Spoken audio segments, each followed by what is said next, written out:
The Gem Sniper K9 was a mobile suit that first appeared in the anime Gundam Build Fighters. This mobile suit is mainly operated by the Renato brothers and appeared in episode 18, I believe. If I get anything wrong, as always, please let me know. It's been a while since I've watched Build Fighters, so I can't remember fully if it was episode 18. Maybe it was episode 19 or 20. Can't remember. Anyway, let's get into this. The build process was okay at best. I did have some fun building, but a lot of annoyance due to a problem I'll get into in a minute.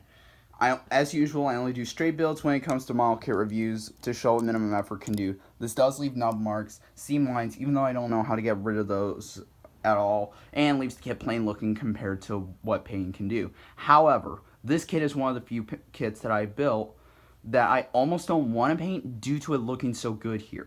If I ever get the time to do it, I will most likely remove the nub marks. Another thing to comment on the details is that in the show, the K9 goes into an exam mode when its visor turns red.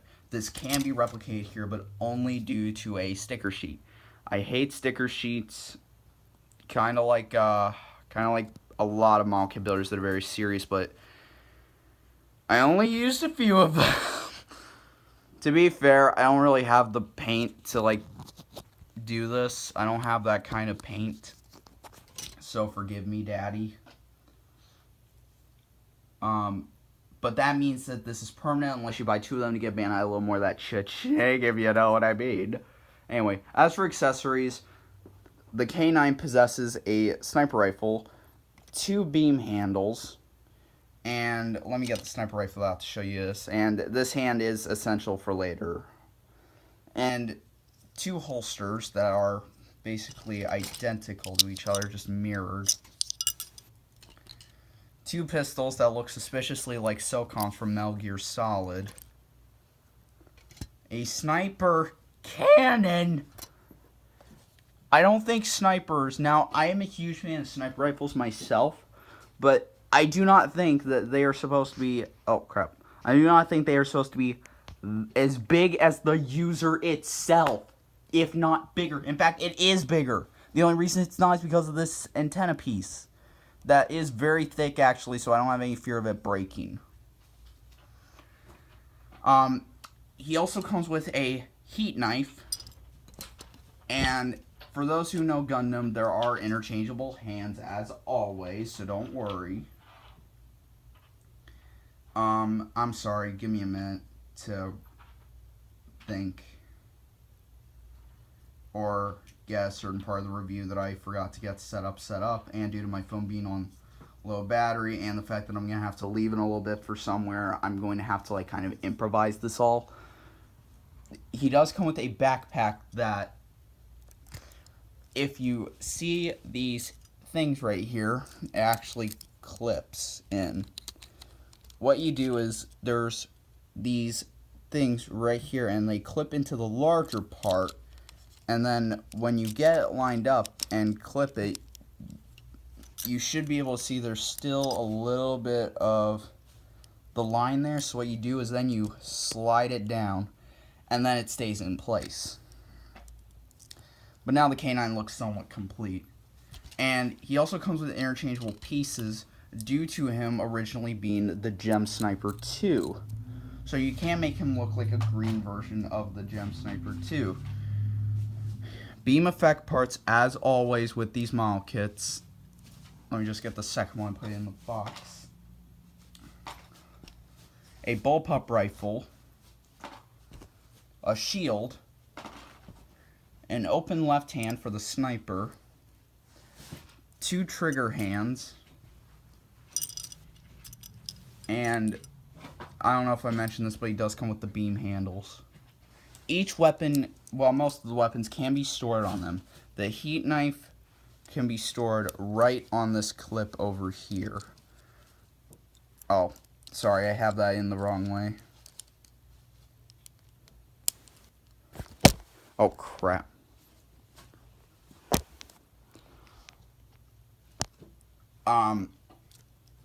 As you can see, it looks fine. These holsters here, what you do is you pop his legs off. In fact, I'm not even going to go into how you get them on because they show you in the instructions if you build it. so forgive me if I don't go into detail.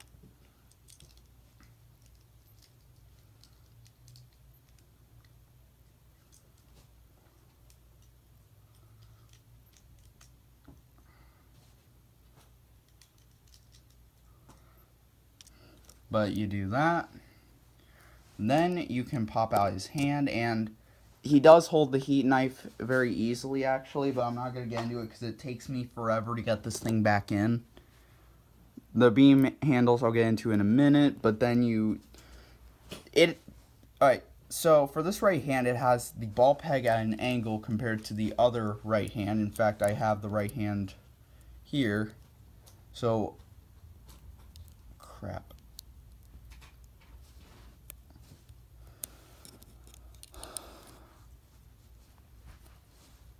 Hopefully you can see that the one on the sniper's at an angle. Oh, never mind. Well, I guess I can show you now how well that he can hold it. I know he's got the left gripping hand in, but I used the right one for some reason. But as you can see, he holds it just fine. And yes, I know the blade's in the hand part, but I don't care. Again, I'm sorry guys, this is half scripted, half improvised. So I'm not going to be able to do everything right this time. He does come with this tray of Xeon soldiers. Now you may be wondering, what are these for? Well, oh wait, hold on. We still have more stuff to store. Well, might as well swap out that left gripping hand for this left trigger finger hand for later.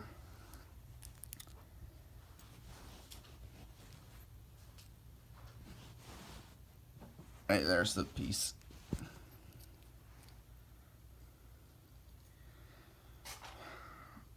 And if I didn't mention it, I think these look exactly like Snake's pistol from Metal Gear Solid, just more futuristic. So that was the main reason I wanted this kit. And another reason is because I've always wanted a high-grade sniper of some sort. Yes, the standard Gem Sniper 2 is cheaper, I know that, but I've already got the master grade version, so when I saw it, I was just like, well, why do you need it, MC? You already got a Gem Sniper 2. Not the high grade, but you got a Gem Sniper 2. Now, you can store the sniper on his back, and it's quite simple.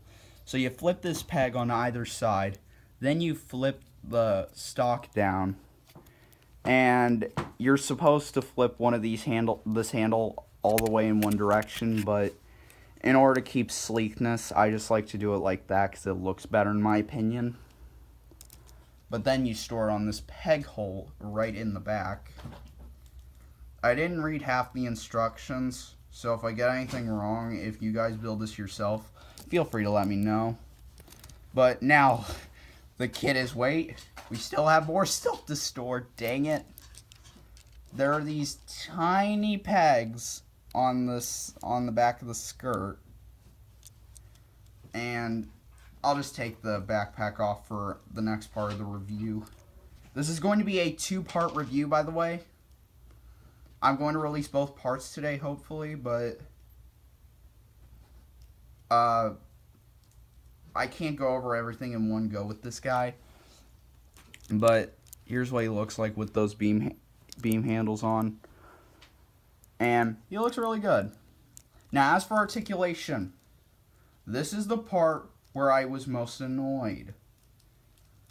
Now, one stability issue that people complained about that I noticed was that everyone complained like his hips are too loose when they have the holsters in. That's not a problem with mine. The problem with mine is that the dang thing won't stay together easily. My main issue is that he's got some heavy stability issues. In fact, half these joints are covered in electrical tape. Seriously, most of the polycaps are covered in them, and yet they're still very loose. Now, as for articulation, you have a ball joint at the head, standard high-grade ball joint. arms move up and down. The shoulder itself is on a ball joint. You can rotate it forward and back. Bicep swivel. Single bend at the knee, but works pretty good. Ball joint at the wrist. Ball joint at the waist. Legs move up and down, forward and back. Thigh swivel.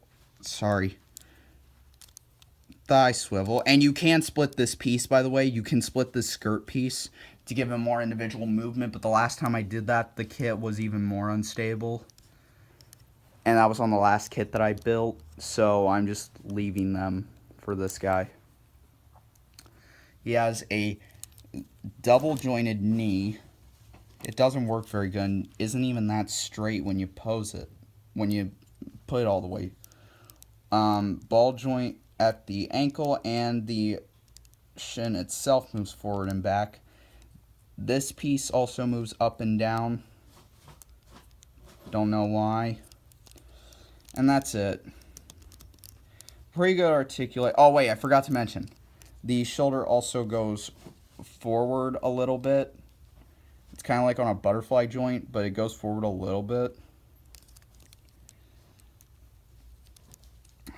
But, alright, you know what? I just realized. I can go over this thing. Alright. Now, I will demonstrate how you do get the pistols in his hands. Because they are independently marked for a specific side. If the thing will focus.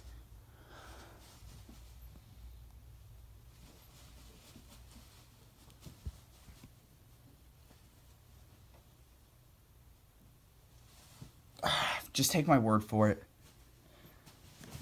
Basically, it's specifically designed for one specific hand.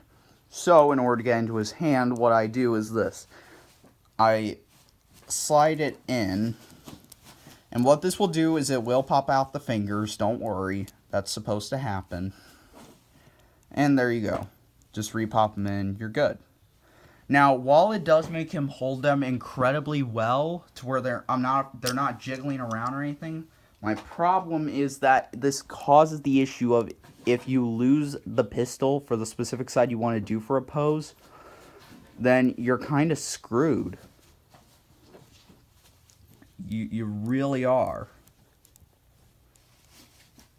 But he does look so cool with those pistols. In fact, you know what? We'll do the rest of the review with these pistols in him. Oh my gosh. Alright. There we go. Now, let's set you off to the side. Have a look at your little dog. Yes, I did say dog because this guy transforms. Yay. Now, what you want to do is this. This guy is the main reason that that heavily affects my opinion in this kit. His stability was worse. Do you guys see all those black things that are coming out of the joints? That is 2 strips of electrical tape. 2 strips. And now he's so tight that I'm scared to transform him. But here's the problem. If I take 1 strip off, or when I did just 1 strip, he still wouldn't stay together. So now he stays together too good that I'm afraid to do that. So this will be the once in a lifetime, this will be one of the few times in my life where I will ever transform this guy. Now, what you do is you pull out the balls a little bit and then you set him up like some weird dog. Then what you do is you flip this peg out of the sniper. Like so. Just showing that again, so that way you guys can know how to do it. Then what you do is get this head out from under here. And it is also one of the worst parts of the figure because they don't give you like a tool saying, hey, are you struggling getting this thing out? Here, let's give you help. Let's give you a helping hand. No, they don't do that. So this was one of the reasons that unless there is a way you can do this easily that I am unaware of, and I've had this thing for a few weeks now, please someone inform me in the comments. Please, I'm begging you. I could use that help. I do sometimes try to use the heat knife to help get it out. The problem though is that I'm afraid I'm eventually going to break the heat knife by doing this. But once you get that out, once you flip the camera out, just spin it to where it's like this now.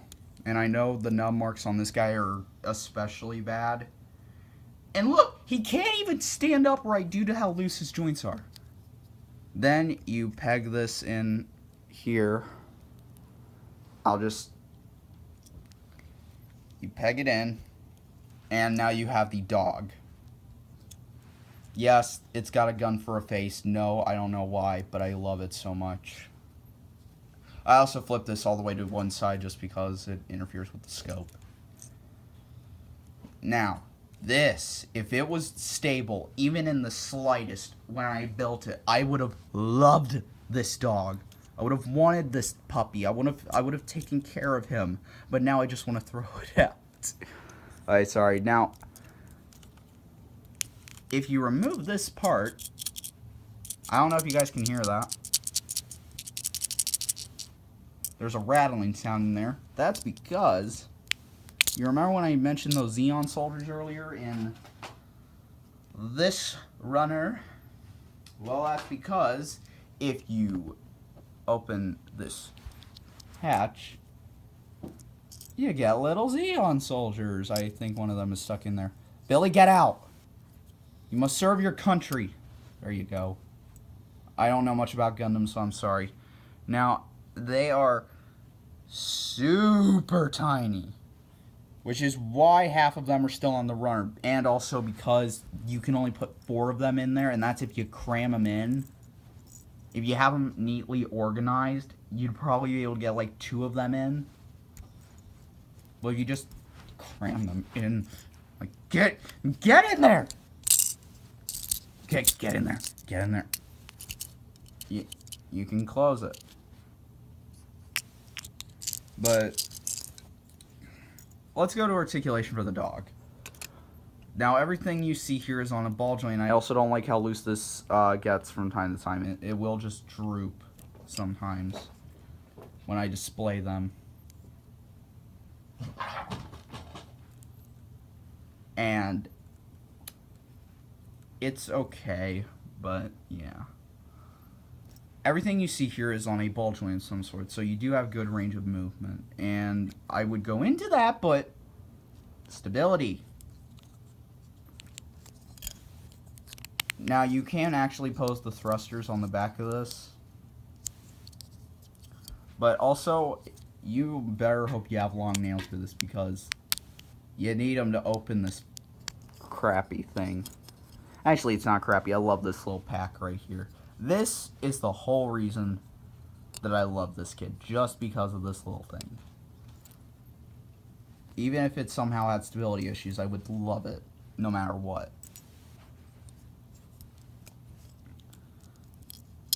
But you just put them in there, put the Xeon soldiers in there.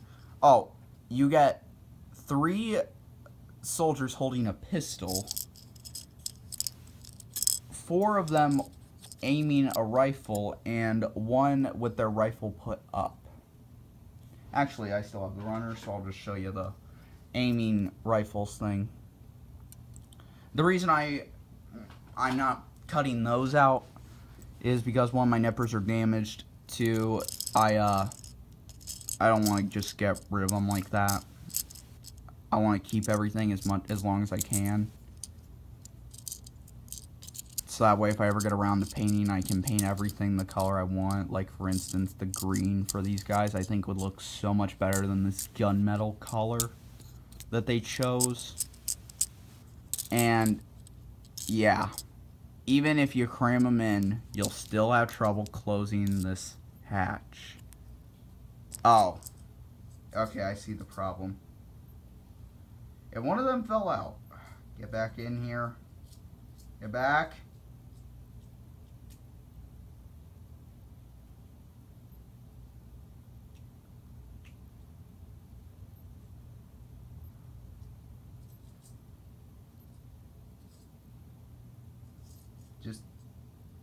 Just get swifty. I've been watching a lot of Rick and Morty, so forgive me if I say some odd terms, but there. I am a little sad that they don't come with any bombs, though. That would have been so much. That would have been so much cooler. Now, in the end,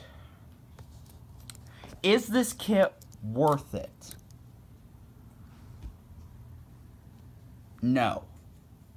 No, it is not. If these stability issues on mine are a common issue. I have built many model kits throughout my life, but none of them have been as hard to pose and as infuriating to pose as this kit right here. So, yeah. I love this kit. I really do. But it is not worth anything if this stability thing is not just mine. Unless I somehow got a bootleg. Even though I ordered it directly from Bandai. Well, not directly from Bandai, but I ordered it from a... Not ordered. I bought it in a bookstore. Jeez, that took me so long to get right.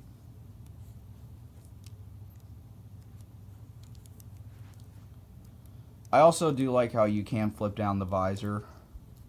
And the only reason I use the stickers on that part is because I think the stickers actually look really good.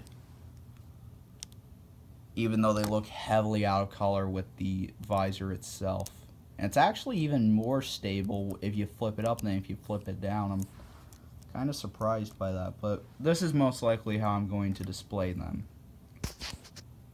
Oh. But if these stability issues are not with just mine, then no, don't even go near this kit. If these stability issues are just mine, then by all means, please get this. It is worth your time if these stability issues are not just mine. Or if these stability issues are just my kit.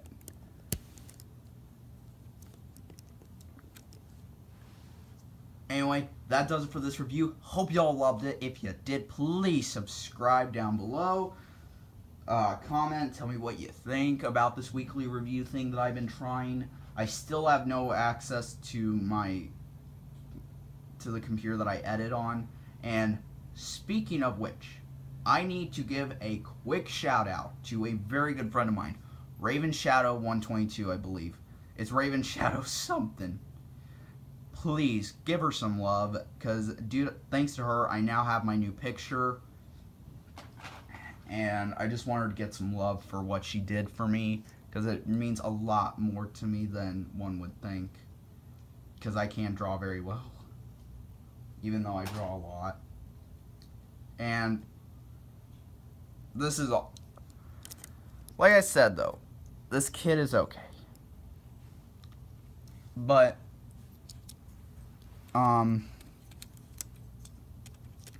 yeah. I hope you guys enjoyed this video. Please go check out Raven's channel in the description of this. I will post a link. So please give her some love. And I'll talk to y'all later. Deuce!